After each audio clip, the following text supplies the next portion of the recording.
everyone loved your pies. We're already baking them and took them to Чернігів, and everyone loved them. And now you'll be a star? Yes, preserving such folk traditions that it is. The pies of Ганна Волевач, a resident of the village of Великий Ліс, were added to the intangible cultural heritage of the Чернігів region in December. She got the recipe from her grandmother. That's how other housewives in this village cooked. The filling was special, sugar beets, and viburnum. They were sweet. Sweetened with beets. Rations were so simple and sweet. And they gave us beet rations there, too. We didn't have table water. Well, there was some table water back then. But the beet was so sweet, and they made moonshine from it. Later, sugar beets in the pies were replaced with red table beets. Back then, the beets were baked in the heat. They put them in the oven. No, not like that. Viburnum ripened in the fall and had to be frozen. Then it's less bitter, says Valentina Onos, a fellow villager of Mrs. Hannah. They'd make one little bunch like this, then another, and then tie them with a ribbon and hang them on poles until the new viburnum came again. Therefore, the season for kalinoviki, as these pies are called in the village, began after the first frosts. The dough for the pies was the same as for bread made from rye flour. Just like bread, so are the kalinoviki. The kalinoviki. Well, Grandma's still baking bread. She's already pulling the kalinoviki out of the pan. And let's eat them hot. They're tasty hot. And when they cool down. Yeah, we ate, don't worry, they'll get pulled in. Right now, Ганна Волевач isn't baking pies. She lacks the strength. Алла НАЛИВАЙКО, an expert from the Messina National Park, wrote down and modernized the recipe for калиновики. For 1 glass of warm water, this essentially makes about 10-15 pies. Warm water?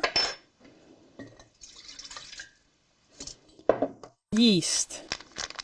Original dough for kalinoviki was made with sourdough. There was no yeast. The recipe is adapted, so we use dry, but you can actually use compressed yeast. For this recipe, it's about this teaspoon. In order for the yeast to activate, so to speak, you need to add, a tablespoon or 2 teaspoons of sugar.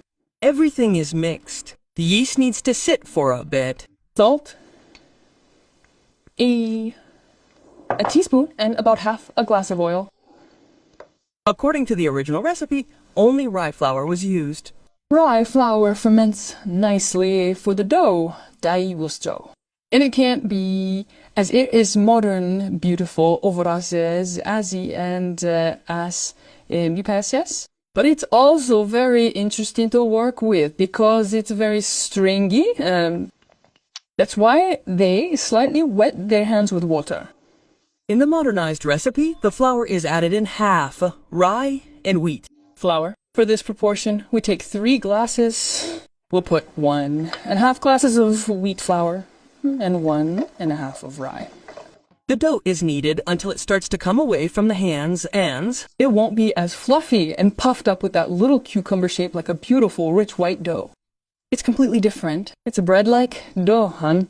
Then it's moved to a warm place to rise, and the filling is prepared. Beets can be baked, like in the oven, like Grandma did, right?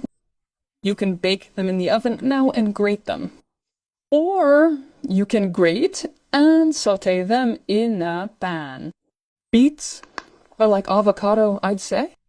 They're rich in folic acid, 3 times more than avocado. Oh, and 3 times cheaper, by the way. Alla НАЛИВАЙКО says these pies are full of vitamins and have almost no sugar. Many people are going back to natural, homemade foods.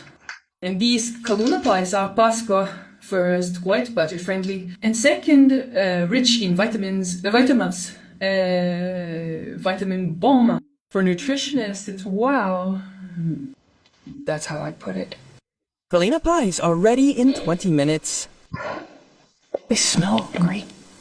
In the big forest, there was also kissel with these pies. Kvasha with berries. Good kvasha. Oh, what's that? What is kvasha? Well, it's like sourdough. I don't know. You didn't eat it in the evening, but in the evening, your grandma's grandma had a stove and a pot. And good kvasha. They threw in berries. Tetiana los Vitali Kuku Orovako Suspilni Novini Chernihiv.